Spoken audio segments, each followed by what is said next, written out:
Yo les amis, c'est Goji, j'espère que vous allez bien. Alors comme vous pouvez le constater, chez moi c'est pas ouf.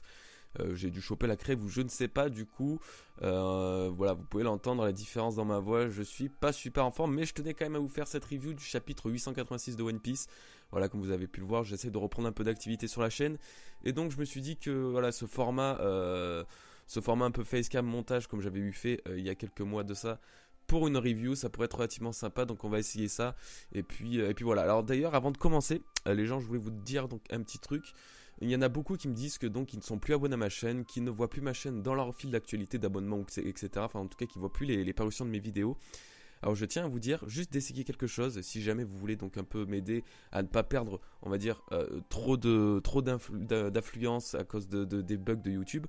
Il faudrait juste que vous donc activiez cette fameuse cloche donc, qui lie en fait toutes les notifications relatives à ma chaîne, donc à votre compte. Donc chaque fois que je sors quelque chose, vous aurez une notification, que ce soit sur YouTube ou peut-être même en mail, je ne sais plus exactement. Mais dans tous les cas, voilà, si vous voulez, je vous fais un petit tuto là, image, pour vous montrer un peu le truc.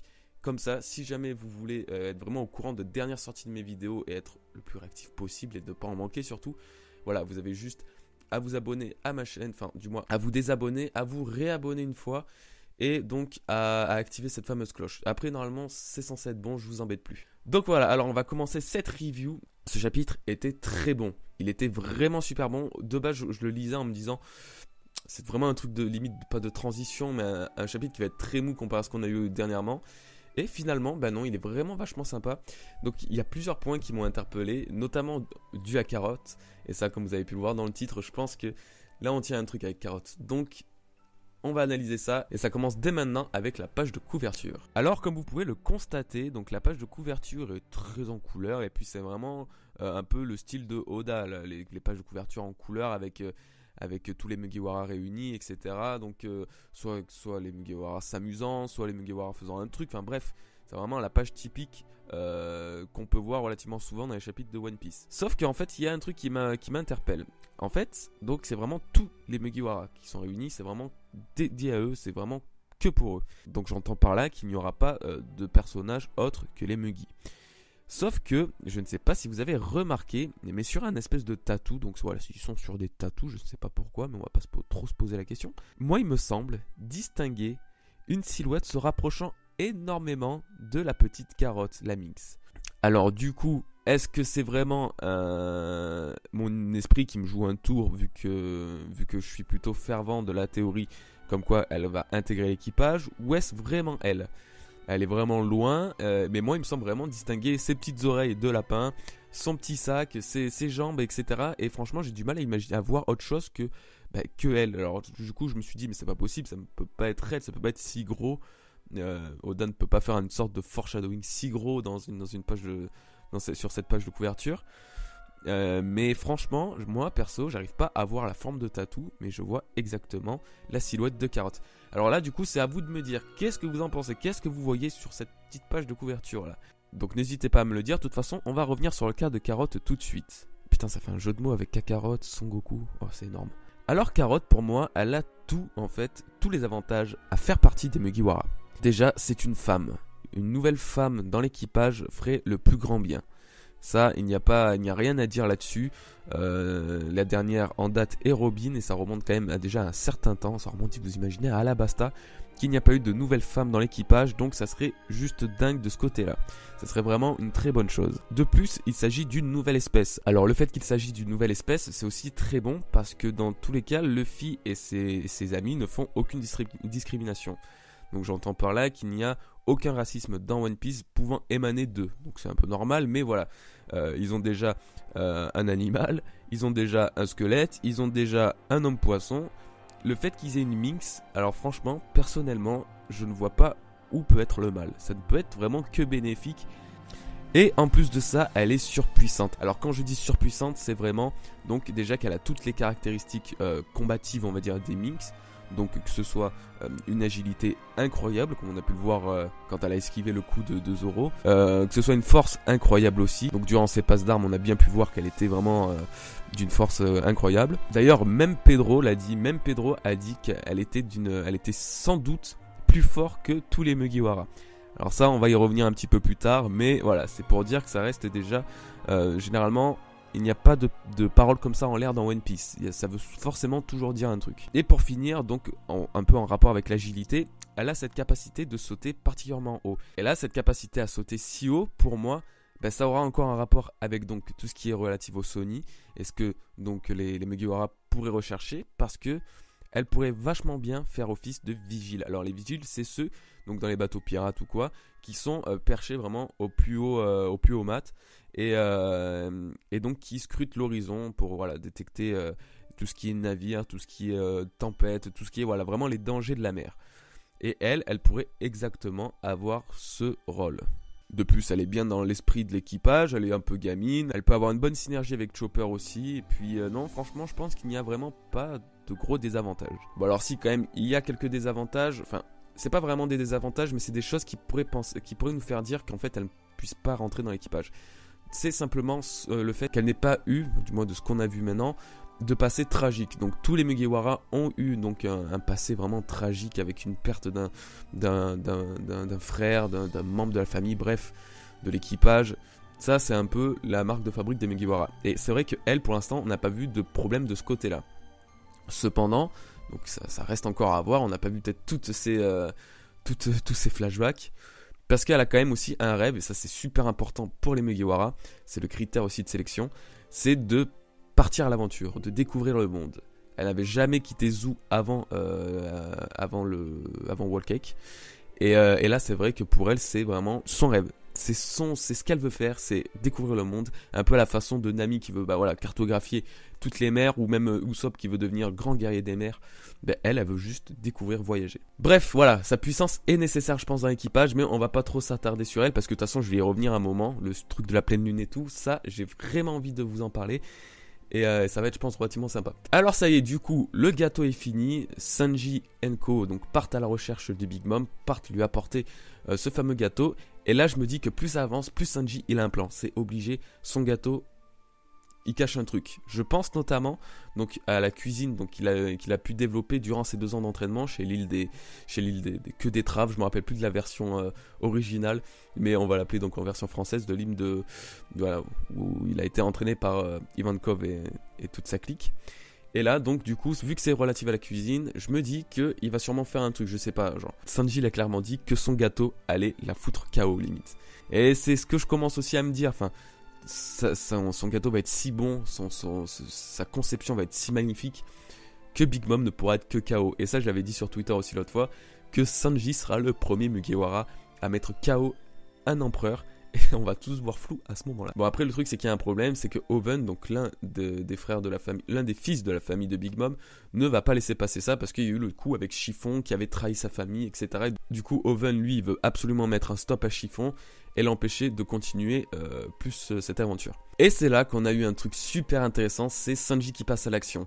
Et Sanji qui passe à l'action, depuis quelques temps, c'est une vitesse ahurissante, bien plus développée qu'avant, une puissance de frappe plutôt impressionnante aussi, comparé à ce qu'il a pu nous montrer depuis l'ellipse. Et finalement, je me demande si le power-up de Sanji qui a été tant attendu durant tout cet arc n'a pas lieu à chaque action en fait qu'il est en train de faire.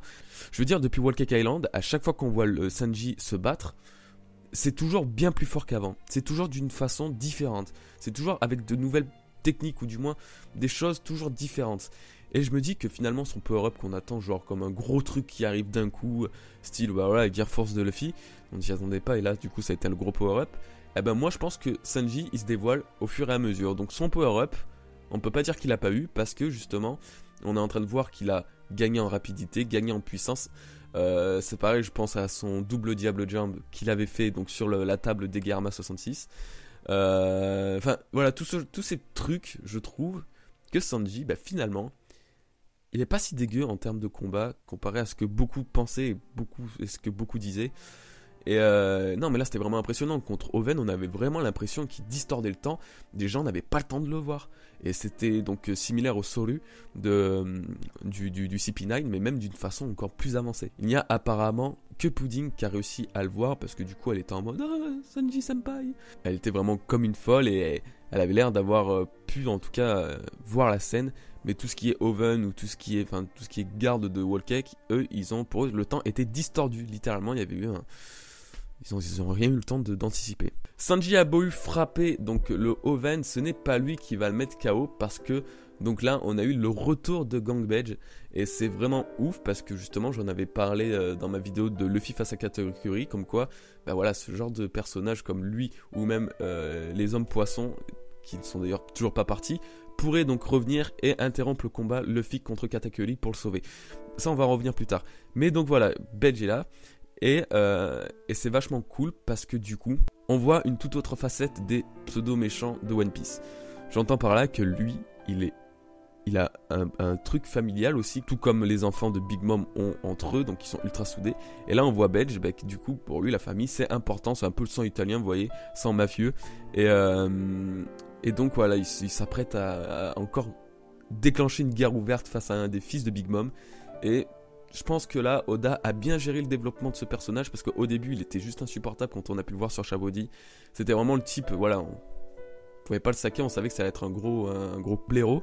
Sauf que là, il revient, il prend putain d'assurance et c'est vraiment super agréable. Du coup, on va reparler de Carrot parce que c'est surtout ça qui m'intéressait.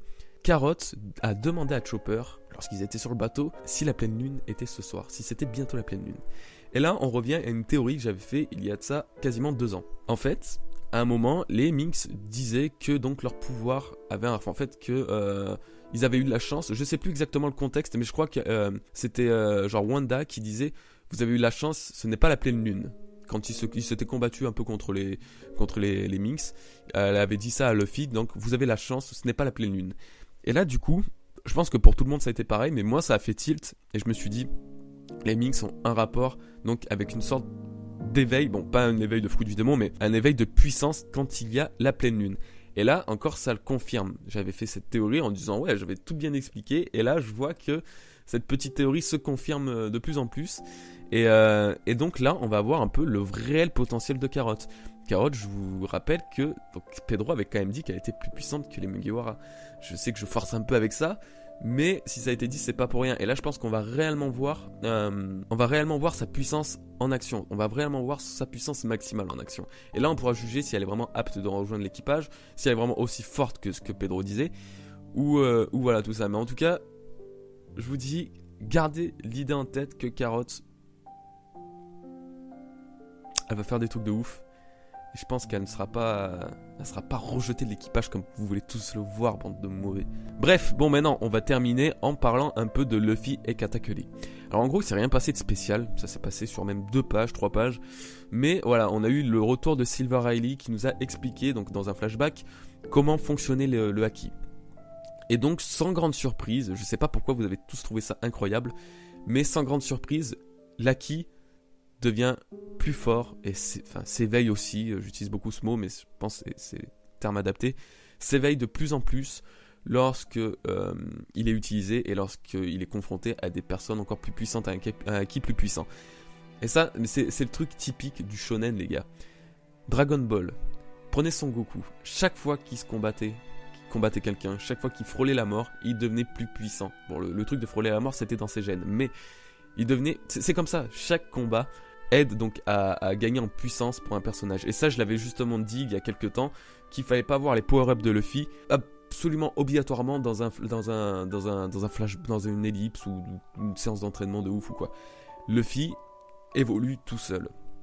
Et ça a été démontré et ça a encore démontré. Et là, le coup donc d'affronter encore Katakuri pour gagner en puissance, ça me paraît totalement compréhensible. Et même si je suis pas fervent de la défaite de Katakuri face à Luffy, ni de la défaite de Luffy face à Katakuri justement, ça on va en reparler, je trouve ça juste absolument normal que Luffy évolue dans ce combat et veuille se battre à fond face à Katakuri justement pour progresser. Alors là on a un truc, c'est que du coup on se dit mais putain, du coup Luffy il va sans doute vaincre Katakuri. Et moi ça me paraît encore un peu trop abusé. J'en avais parlé dans cette fameuse vidéo et je disais que non, pour moi ça paraissait, Luffy avait peut-être les moyens de le battre, clairement, c'est trop tôt. Peut-être. Il était trop en mauvaise posture, là c'est vrai qu'il s'est un peu redressé entre temps, mais il était trop en mauvaise posture pour réussir à le battre sans que ça passe vraiment pour du fanservice. C'est un peu comme ça que je le voyais. Là, plus ça avance, plus je me dis, putain, Oda il est vraiment en train de faire en sorte que Luffy gagne quoi. Et c'est dommage parce que déjà ça va faire des grosses emmerdes sur les réseaux sociaux, dans la communauté. Je trouve que vous agissez tous super mal. Franchement, concernant ce combat, il y a des insultes qui partent, il y a des vieux défis à la con. Enfin, franchement, Oda il voit ça, je pense que vous lui faites faire une syncope, les gars. Le but, c'est de débattre, c'est pas de se foutre sur la gueule pour savoir qui ou qui va gagner. Dans tous les cas, on sait que c'est Luffy qui va devenir roi des pirates. Alors qu'est-ce que vous nous faites chier à savoir que c'est lui qui va gagner, ou c'est lui, ou je veux dire, bâcher les autres comme ça. Vous abusez trop. Sans déconner, les gars. Ça reviendra de toute façon au même. Quel que soit le résultat, ça sera exactement pareil. Au final, Luffy sera toujours dans notre cœur, et pour nous, ce sera toujours lui le vainqueur, je veux dire. C'est un peu con hein, comme discours, mais je pense qu'il faut voir un peu les choses comme ça aussi, parce qu'il y en a qui prennent ça vraiment trop à cœur, et je trouve ça un peu dommage. Mais bon, voilà, moi je vais revenir sur mon point de vue. Je pense toujours que le combat va être interrompu, et qu'il sera reporté à un moment, dans de meilleures conditions. Donc je pense que le combat sera interrompu par Belge, ou par les Pirates du Soleil, je ne sais pas encore. Mais je pense que voilà, il sera vraiment interrompu, et... parce que je trouve que là, tout ce qui est en termes de temps, en termes de situation, de contexte, ça me paraît trop hard que Luffy puisse vaincre Katakuri. Je le redis, je pense qu'il peut le faire, genre, je pense qu'il peut le mettre à mal, qu'il peut avoir peut-être les capacités au maximum, genre, en pleine forme, etc. Mais là, pour moi, ça prêche un peu. On verra, je veux dire, on verra ce que fera Oda, peu importe. C'est pas grave. Même si Luffy gagne... c'est comme ça que ça devait se passer. Pour l'instant, on a toujours fait confiance à Oda et je vois pas pourquoi, en fait, ça devrait changer sur un combat. Genre, même si la finalité ne nous satisfait pas, on s'en fout. On sait que le prochain combat sera peut-être meilleur, ou on sait que les prochains événements seront encore plus épiques, etc. Et je pense que voilà, faudrait prendre un peu ça avec plus de légèreté. Alors du coup, voilà, je pense que j'ai fait un peu le tour. Hein, la vidéo est relativement longue, il me semble. Donc j'espère que ça vous aura plu. Vraiment les gars, donc voilà, n'hésitez pas à me le dire, n'hésitez pas à laisser un petit commentaire pour me dire un peu ce que vous en avez pensé. Je suis désolé pour ma voix, pour ma tronche, je suis vraiment pas en forme et je comptais vraiment faire cette review parce que, comme j'ai dit dans ma dernière vidéo sur les 4 réveils surpuissants, je pense que je vais vous faire une annonce dans quelques temps si tout va bien, à propos de YouTube, à propos de ma vie, etc. Et donc voilà, c'est pour ça que j'essaie de reprendre un peu plus de rythme et c'est pour ça que je voulais absolument sortir cette vidéo au moins ce week-end. Je vous souhaite à tous une très bonne journée, une très bonne continuation. N'oubliez pas de vous abonner si ce n'est déjà fait, ou le petit pouce bleu, ça me ferait très plaisir. Je vous dis à la prochaine et puis portez-vous bien. Peace les amis.